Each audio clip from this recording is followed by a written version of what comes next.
제가 중고등학교 시절에 그때 한참 이제 기독백화점 같은 게 전국적으로 많이 생겼었던 것 같아요. 원주에도 강원도 원주 쪽에도 기독백화점이 몇 군데 있었고요. 그리고 이제 중학교 때 극적으로 주님을 깊이 만나고 나서 뜨거워진 청소년 시기 때 기독백화점에 가서 이제 안 듣던 찬양 CD도 사서 듣고 또 안 보던 복음에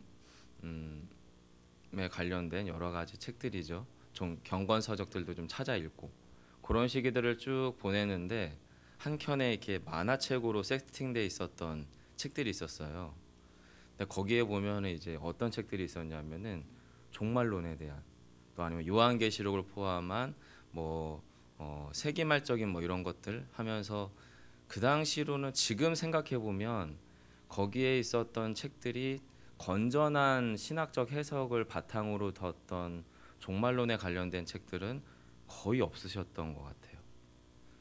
또 저희 한국 교회는 정서적으로 80년대, 90년대 말을 통과하면서 다미성교회를 포함한 시한부 종말론의 역사적 사건들을 사실 몸으로 겪어냈던 한국 교회고 이 땅이다 보니까 저희에게 있어서 이 요한계시록은 펼쳐서는 안 될 것 같은 책들, 성경 맨 끄트머리에 있기 때문에 나중에 시간 되면 인생 괜찮아지고 또 좀 신앙적으로 내가 연륜이 좀 쌓이면 그때 좀 찾아보리라. 왠지 이렇게 묵어둬야 될 것 같은 책으로 여겨졌던 책들이 이 요한계시록이 아니었을까 싶어요. 근데 이제 제가 신학을 공부하고 목사가 되고 요한계시록의 말씀을 쭉 살펴가면서 사실은 이게 창세기와 요한계시록은 성경을 열고 성경을 닫는 책이더라라는 거죠. 이제 그러면서 이제 오늘 저희가 드디어 요한계시록을 열어가는데요. 아마 목사님들을 통해서 요한계시록 전체적인 개요들은 아마 중간중간 등장을 할 겁니다. 해서 저는 아주 간략한 개요를 기초로 해서 오늘 본문이 무엇을 이야기하는지에 대해서만 집중해서 이야기를 하려고 합니다. 가장 간단한 개요는 그거죠. 이 성경 누가 썼느냐, 언제 썼느냐, 어디에서 썼느냐, 또 이 성경을 쓴 목적이 뭐냐, 또 이 성경을 받아보는 사람들은 어떤 사람들이었느냐, 이런 내용들이죠. 이미 아시는 분도 아시겠고 큐티책 앞에도 좀 기록이 되어 있지만 저자는 사도 요한입니다. 예수님의 제자 사도 요한이었어요. 요한복음을 포함해서 요한의 서신서들을 기록했던 바로 그 사도 요한이고요. 지금 한 AD 90년부터 96년경에 이 책이 기록이 된 것이 아닐까 그렇게 추정합니다. 학자들이 대체로. 그리고 기록 장소는 반모섬이라는 곳에서 유배당해 있었거든요. 사도 요한이. 그때 하나님의 계시가 천사를 통해 나타났을 때 기록된 책으로 저희는 알고 있고 그렇게 믿고 있고요. 또 이 요한계시록이라는 성경은 지금의 터키 지방 소아시아 7교회라고 하는 교회라고 하는 특정한 편지를 받아보는 수신자가 정해져 있었던 책입니다. 다른 곳으로 막 흩어져서 회람이 될 수는 있겠지만 어쨌든 가장 1차적으로는 터키 지방의 소아시아 교회를 향하여 쓴 편지글이었었다라고 하는 거고요. 이걸 왜 썼느냐? 기록의 목적은 아주 간단합니다. 초대교회가 박해를 받았거든요.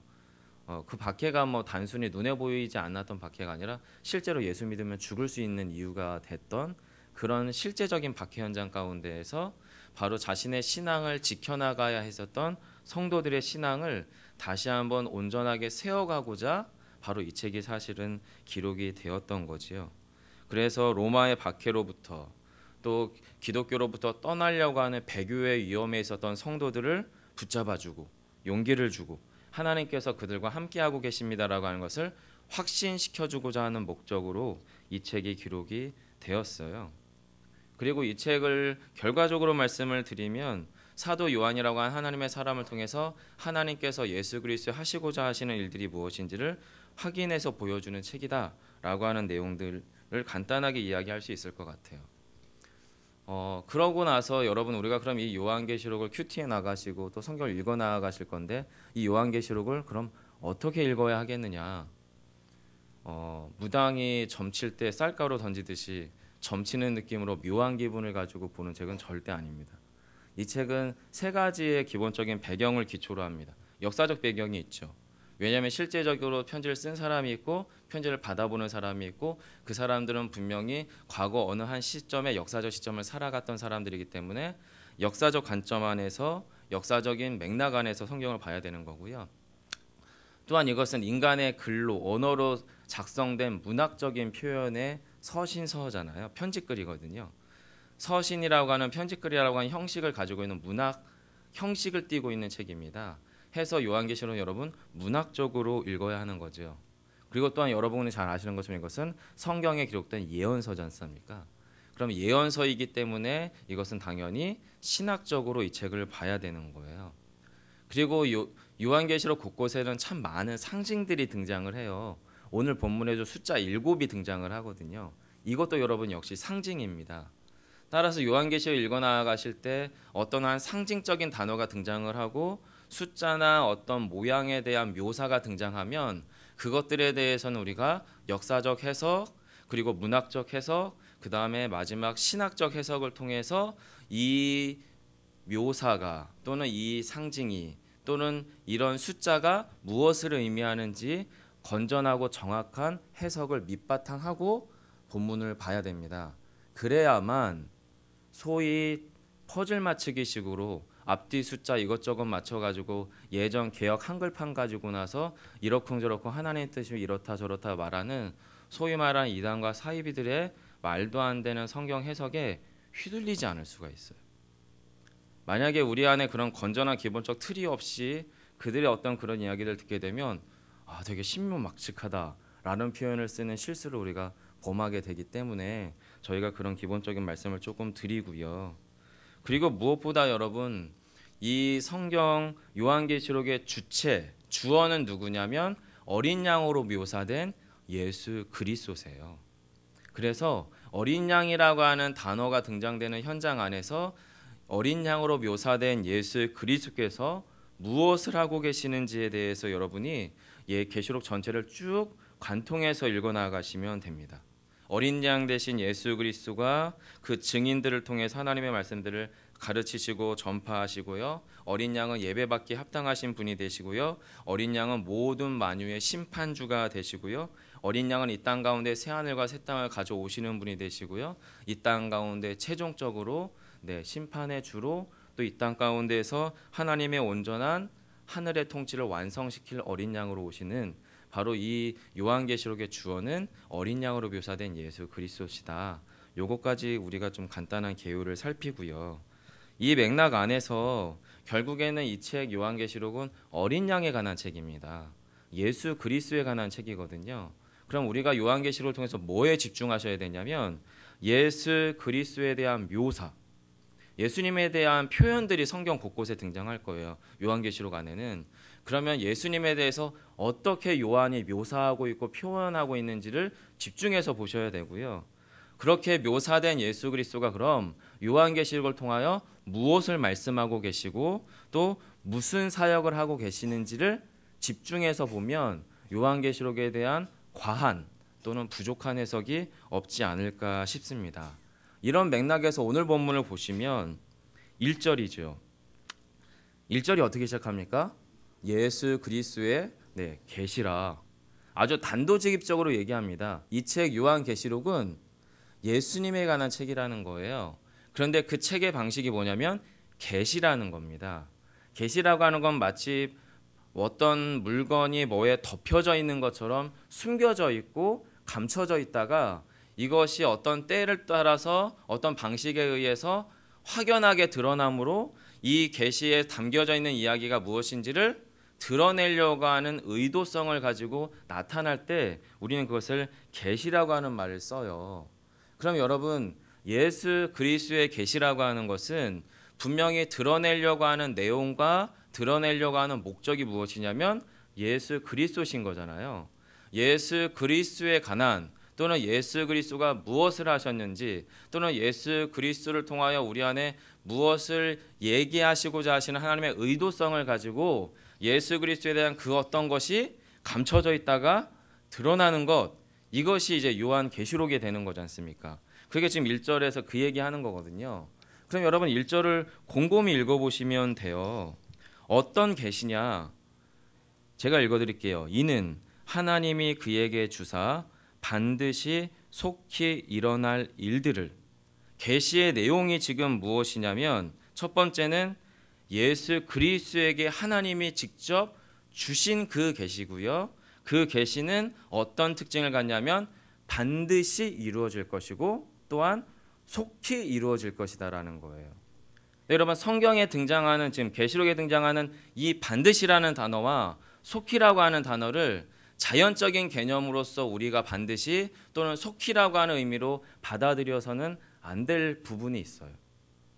우리에게 있어 속히라고 하는 건 뭐냐면 제가 이렇게 말하고 나서 10초, 30초 아니면 이 말이 채 끝나기도 전에 뭔가 이루어져야 이제 우리가 이해하는 자연적 개념에서의 속히라고 하는 개념이잖아요. 하지만 이 반드시라고 하는 말과 속히라고 하는 말 역시도 하나님 편에서 하나님이 주도해 가시는 속히고 하나님이 주도해 가시는 반드시란 말이에요. 그럼 주님의 때에 주님의 방식에 의해서 이 일들이 어떻게 해요? 바로 보여질 것이고 드러날 것이고 또 그렇게 나타날 것에 대해서 이야기하는 거다라는 거죠. 즉 어떤 계시냐? 반드시 속히 일어날 일이고 그 계시는 또 그 계시는 누구에게 일단 드러나냐면 지금 보세요. 1절 중반절에 그 종들에게 보이시려고 그의 천사를 누구에게 보냅니까? 그 종 요한에게 보내어서 알게 하셨다라고 말해요. 계시의 내용은 분명히 하나님이 그리스도에게 주셨고 반드시 속히 일어날 그 어떤 것이고 또 그 계시를 받는 대상은 가장 폭넓게는 그 종들에게예요. 이 그 종들이라고 하는 말은 원어상으로 보면 그에게 속하여진 종이라는 말입니다. 그럼 그가 누구냐면 예수 그리스도에게 속하여진 종이죠. 즉 초대교회로부터 아니면 구약시대로까지 소급을 해서 창세 전으로부터 하나님께서 택정하여 입으신 하나님의 나의 종이라고 불려질 그 모든 사람들을 아울러서 오늘날 또 앞으로의 교회 가운데 속하여질 그의 종 예수 그리스도에게 속하여진 그리스도의 사람이 될 그 모든 사람들에게 어떻게 해요? 이 계시는 대상을 삼는 거지요. 그리고 그 폭넓게 오늘날 또 앞으로의 그 대상들을 위해서 역사적으로 어느 한 특정한 종이었던 바로 AD 90년, 96년경에 반모섬에 유배 잡혀 있었던 누구요? 그 종 요한에게 역사 안으로 그 하나님의 계시가 침투해 들어와서 당신의 모든 종들에게 밝히 보이실 예수 그리스도의 계시를 누구에게? 바로 사도 요한에게 주었다. 그 얘기를 지금 하고 있는 게 1절입니다. 성경 그냥 그대로 읽어가시면 되는 거예요. 그럼 여러분 계시의 내용이 무엇이냐? 그게 여러분 2절이에요. 2절 같이 한번 읽어보겠습니다. 함께 합니다. 시작.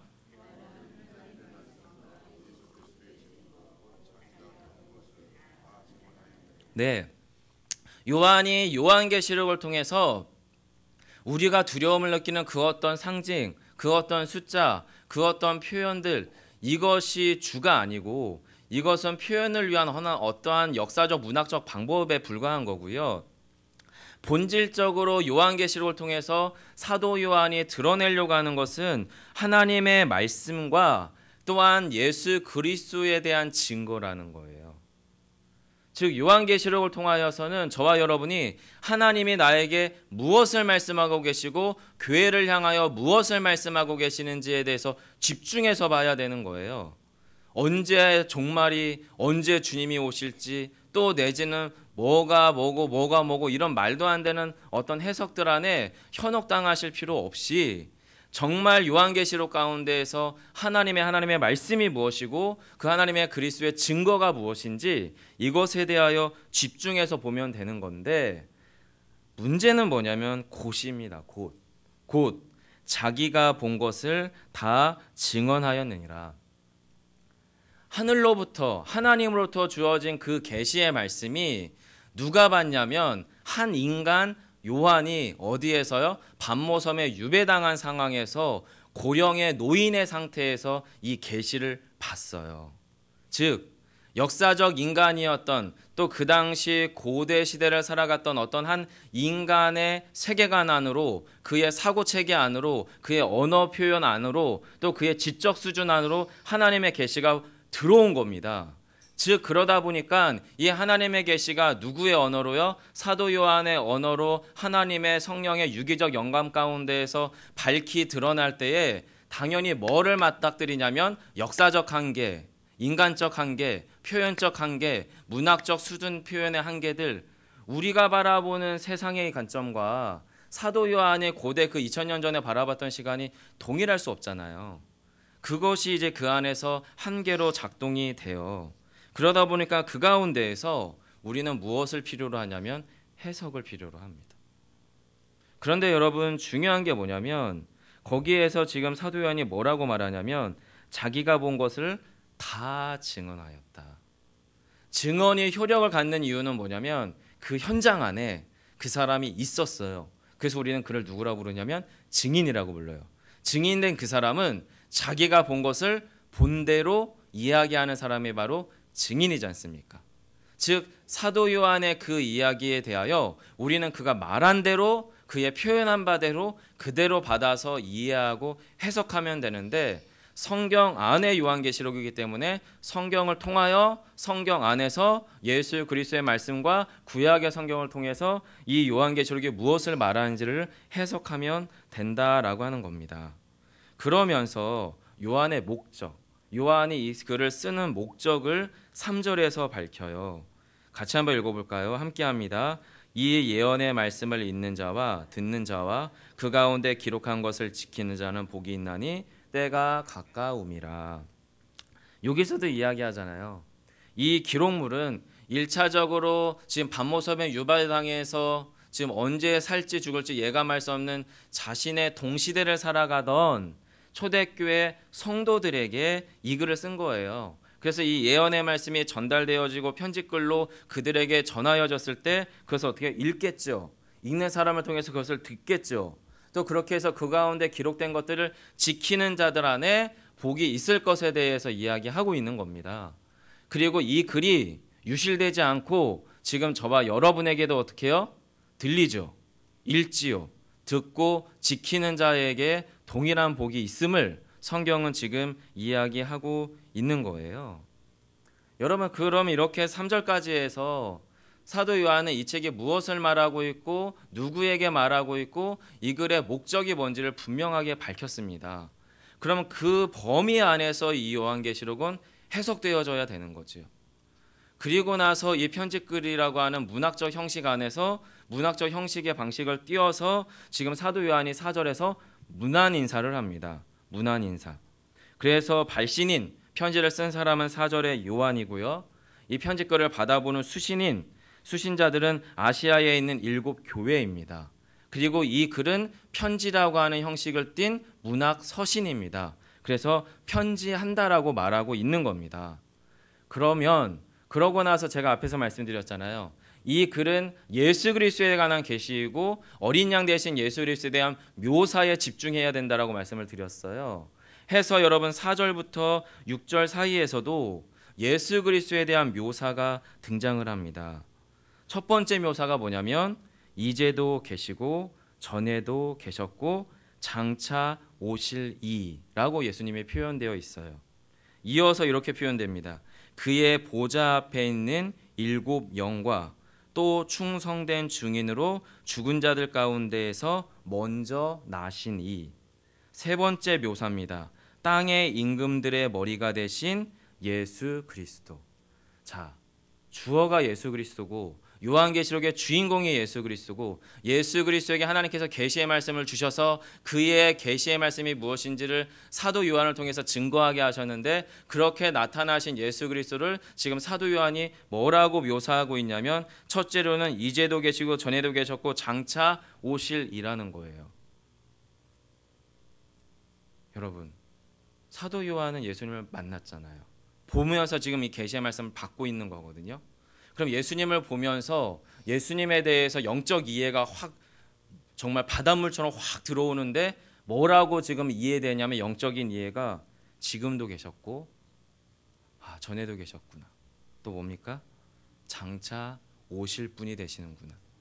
이 영적 이해가 정말로 밀물처럼 밀려 들어오는 겁니다. 사도 요한에게.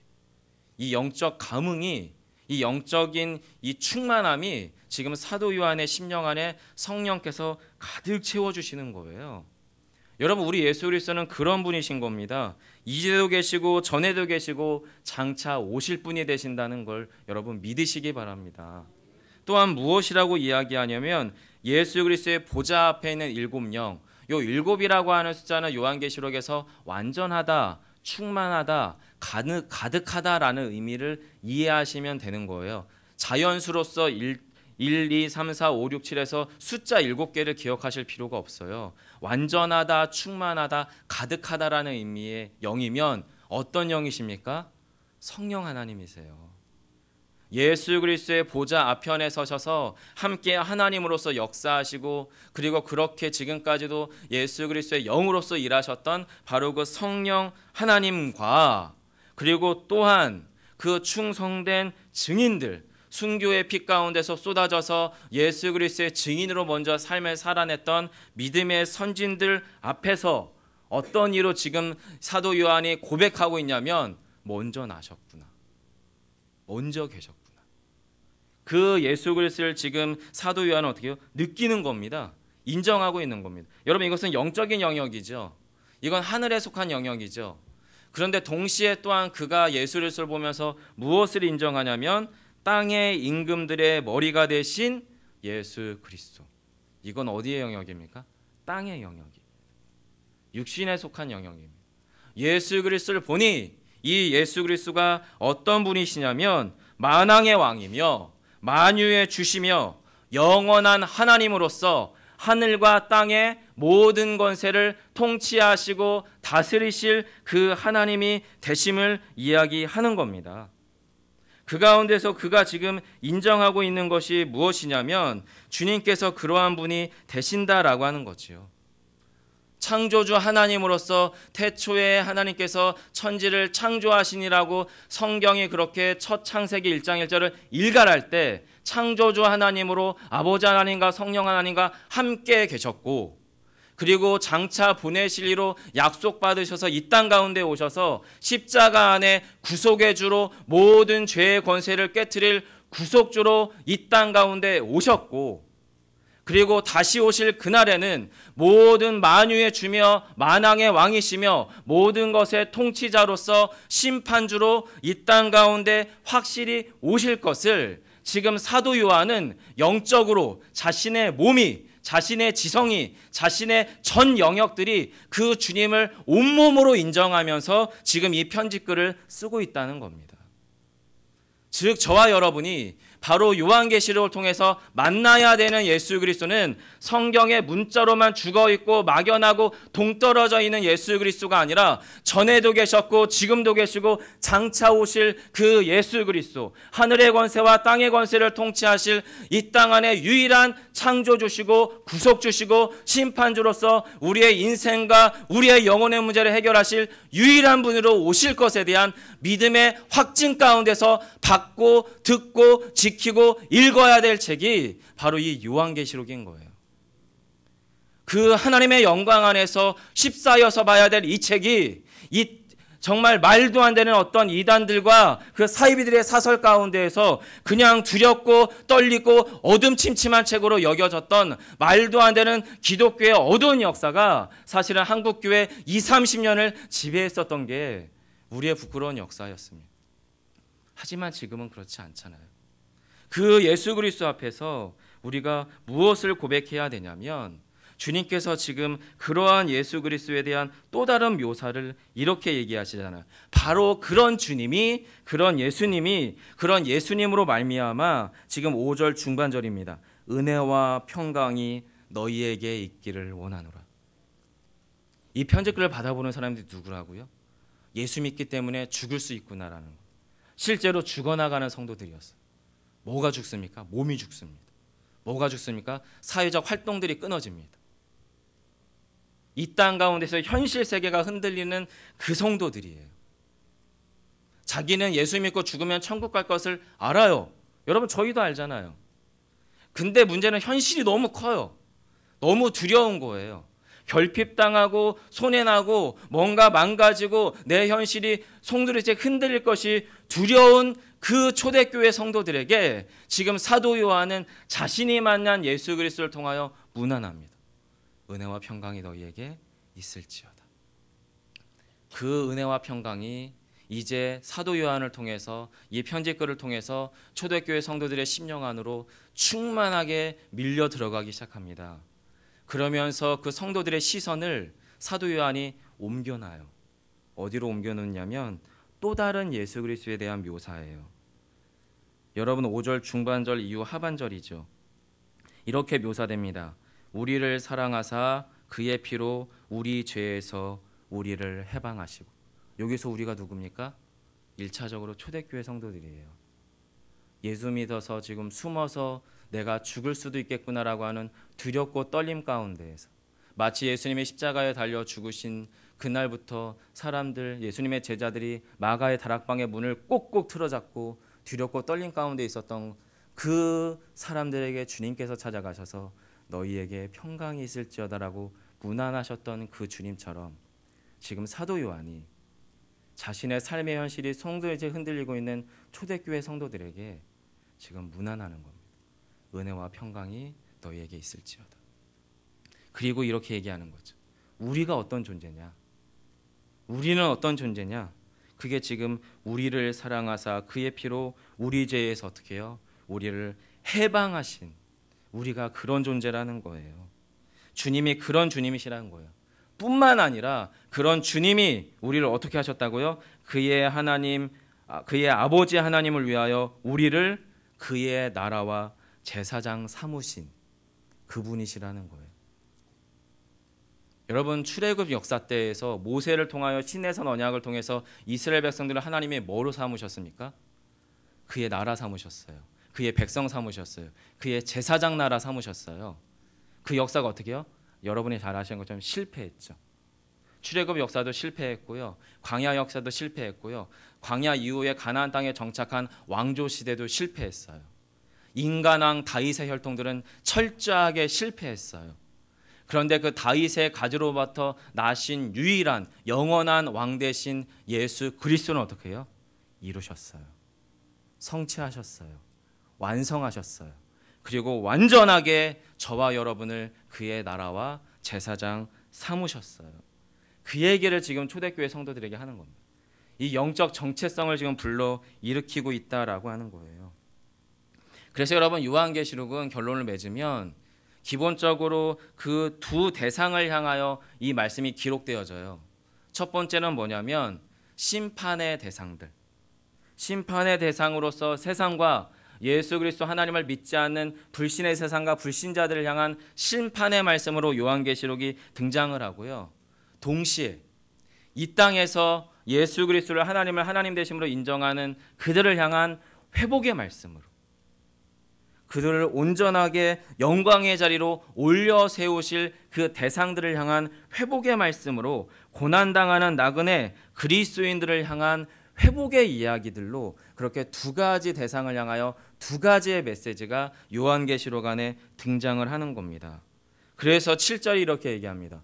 볼지어다 그가 구름을 타고 오시리니 무엇을 봅니까? 같이 읽어보겠습니다. 각 사람의 눈이 그를 보겠고 그를 찌른 자들도 볼 것이 땅에 있는 모든 족속이 그로 말미암아 애곡하리니 그러하리라. 아멘.